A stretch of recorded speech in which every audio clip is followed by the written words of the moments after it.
দেশকে অর্থনৈতিকভাবে এগিয়ে নিতে হলে শান্তিপূর্ণ পরিবেশ প্রয়োজন বলে মন্তব্য করেছেন প্রধানমন্ত্রী শেখ হাসিনা। তিনি বলেন, জনগণের উন্নত জীবনের স্বপ্ন বাস্তবায়নই তার মূল লক্ষ্য। সকালে কুর্মিটোলা র্যাব ফোর্সের সদর দপ্তরে র্যাবের প্রতিষ্ঠাবার্ষিকীর অনুষ্ঠানে তিনি এসব কথা বলেন। জঙ্গিবাদ ঠেকাতে আইনশৃঙ্খলা রক্ষাকারী বাহিনীর নিষ্ঠার সাথে কাজ করে যাচ্ছে বলেও মন্তব্য করেন তিনি। ভবিষ্যতে র্যাব সহ অন্যান্য বাহিনীকে আরো উন্নত ও যুগোপযোগী করা হবে বলেও জানান প্রধানমন্ত্রী। স্বাবলম্বী করতে হলে, এগিয়ে নিতে হলে সব থেকে বেশি প্রয়োজন আইন শৃঙ্খলা যাতে উন্নত হয়, দেশে একটি শান্তিপূর্ণ পরিবেশ থাকে এবং দেশের মানুষের ভিতরে একটা আস্থা বিশ্বাস সৃষ্টি করতে হবে। জঙ্গিবাদ ঠেকাতে আমাদের আইন শৃঙ্খলা রক্ষাকারী সংস্থাসমূহ, আমাদের গোয়েন্দা সংস্থা, আমাদের সশস্ত্র বাহিনী, আমাদের কোস্ট গার্ড থেকে শুরু করে র্যাব থেকে শুরু করে প্রত্যেকটা ক্ষেত্রে যার যেখানে যতটুকু সুযোগ হচ্ছে তারা সকলেই কাজ করছেন অত্যন্ত নিষ্ঠার সাথে, আন্তরিকতার সাথে। আর এ কাজ করতে যে অনেকেই জীবন দিতে হচ্ছে। জনগণের জানমাল নিরাপত্তা করতে যে যারাই জীবন দিয়েছেন তাদের প্রতি আমি আমার শ্রদ্ধা জানাচ্ছি। একদিনের ব্যক্তিগত সফরে আজ ঢাকায় আসছেন সাবেক ব্রিটিশ প্রধানমন্ত্রী ডেভিড ক্যামেরন। সংক্ষিপ্ত এই সফরে তিনি প্রধানমন্ত্রী শেখ হাসিনা, বিএনপি চেয়ারপারসন বেগম খালেদা জিয়া এবং পররাষ্ট্রমন্ত্রী আবুল হাসান মাহমুদ আলীর সঙ্গে সাক্ষাৎ করবেন বলে জানা গেছে। পররাষ্ট্র মন্ত্রণালয় সূত্র জানায়, ক্যামেরন যুক্তরাজ্য ভিত্তিক সংগঠন ইন্টারন্যাশনাল গ্রোথ সেন্টার আয়োজিত এক গোলটেবিল বৈঠকে অংশগ্রহণ করবেন। এছাড়া তিনি ডিএফআইডির অর্থায়নে একটি প্রকল্প এবং তৈরি পোশাক কারখানা পরিদর্শন করবেন।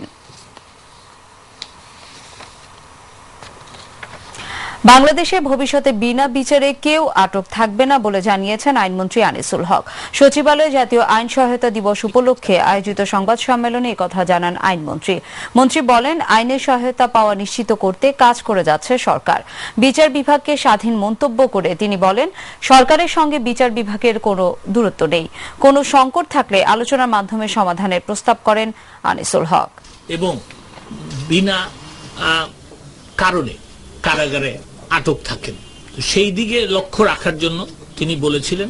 এবং আমাদের যে কার্যক্রম, এই কার্যক্রমটা কিন্তু এখন সেই দিকে একটা বিশেষ নজর দেওয়া হচ্ছে, যাতে বাংলাদেশে কেউই বিনা বিচারে বা বিনা কারণে কারাগারে আটক না থাকেন। সেই দিকটা আমরা অত্যন্ত গুরুত্বের সাথে দেখছি। আবহাওয়া পরিবর্তনের কারণে রাজধানীর অনেকে ভুগছেন নানা রোগে। ডায়রিয়া, জ্বর, নিউমোনিয়া, ঠান্ডা ও শ্বাসকষ্টজনিত রোগে শিশু সহ সব বয়সী মানুষ এখন ভিড় করছেন হাসপাতালগুলোতে। বিশেষভাবে সতর্ক থাকার পরামর্শ দিয়েছেন চিকিৎসকরা। মোর্শেদ আলমের ক্যামেরায় রিপোর্ট করছেন কাজী শারমিন ইসলাম মেধা।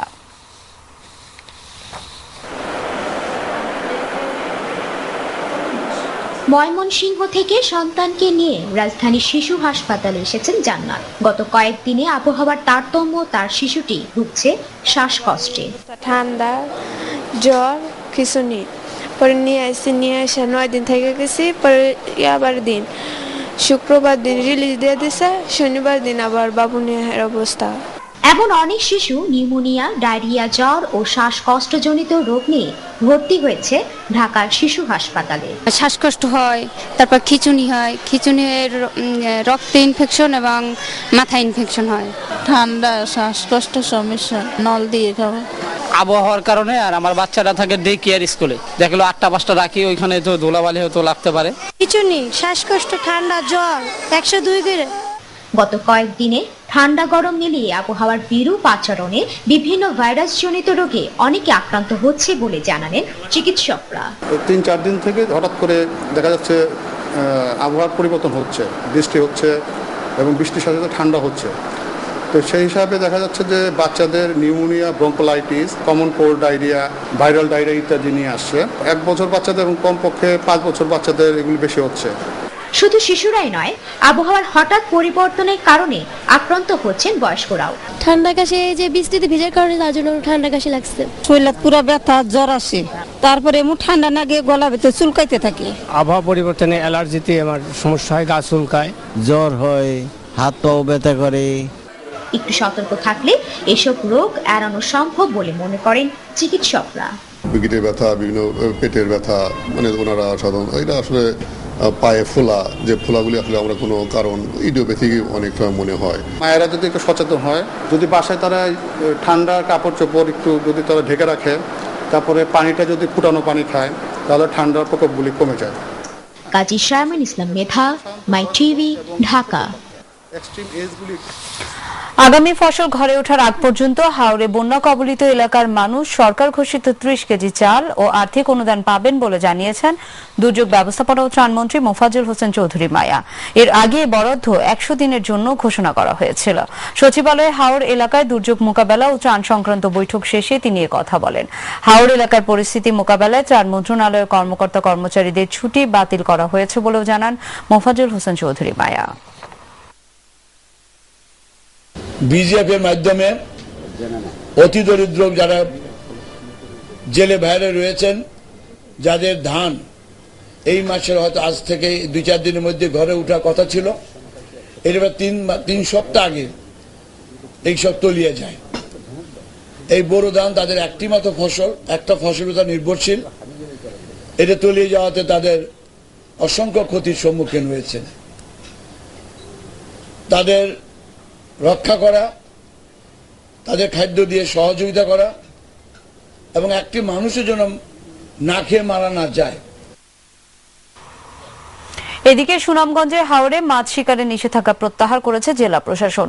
জেলা প্রশাসকের সঙ্গে পরামর্শ করে জেলা মৎস্য কর্মকর্তা শঙ্কর রঞ্জন দাস এ ঘোষণা দেন।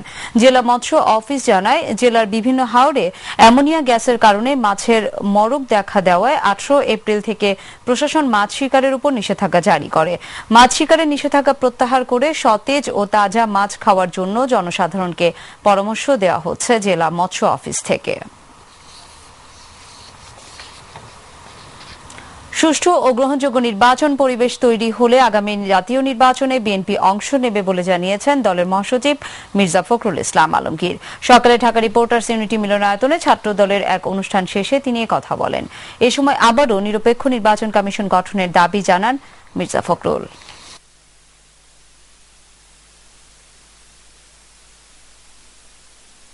আমরা গণতন্ত্র চাই, আমরা নির্বাচনের মাধ্যমেই আমরা সরকারের পরিবর্তন চাই, অন্য কোনো ভাবে না। কিন্তু সেই নির্বাচন করার জন্য তো ক্ষেত্র তৈরি করতে হবে, সেই নির্বাচন করার জন্য আমার একটা জায়গা দিতে হবে, আমাকে কথাই বলতে দেওয়া হবে না। নিষিদ্ধ ঘোষিত জঙ্গি সংগঠন জেএমবির বিস্ফোরক বিশেষজ্ঞ মুশফিক মার্টিন জেনিকে গ্রেফতার করেছে র্যাব। র্যাব 10-এর একটি টিম রাজধানীর উত্তরায় অভিযান চালিয়ে তাকে গ্রেফতার করে। সকালে র্যাবের গণমাধ্যম শাখা এ তথ্য জানায়। গ্রেফতার মুশফিক মার্টিন জেনি নব্য জেএমবি সদস্য সারোয়ার তামিম গ্রুপের বিস্ফোরক বিশেষজ্ঞ। গ্রেফতারের সময় তার কাছে থাকা বিপুল পরিমাণ বিস্ফোরক ও রিমোট কন্ট্রোলিং ডিভাইস উদ্ধার করা হয়েছে।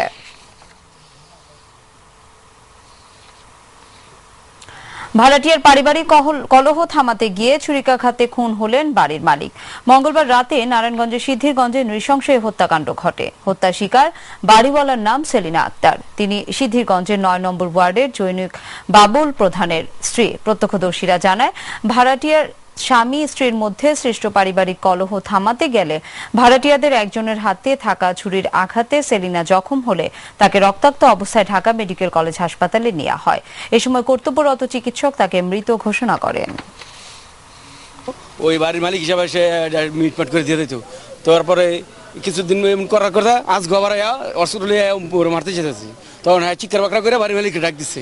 মালিককে ডাক দেওয়ার পরে ঘরের ভিতরে ঢুকতে প্রথম মালিকের উপরে আক্রমণ করছে। আক্রমণ করে মালিক ছুরিয়াঘাত করে ধরে পালাই গেছে। দর্শক, সংবাদের এ পর্যায়ে নিচে ছোট্ট একটি বিরতি, ফিরে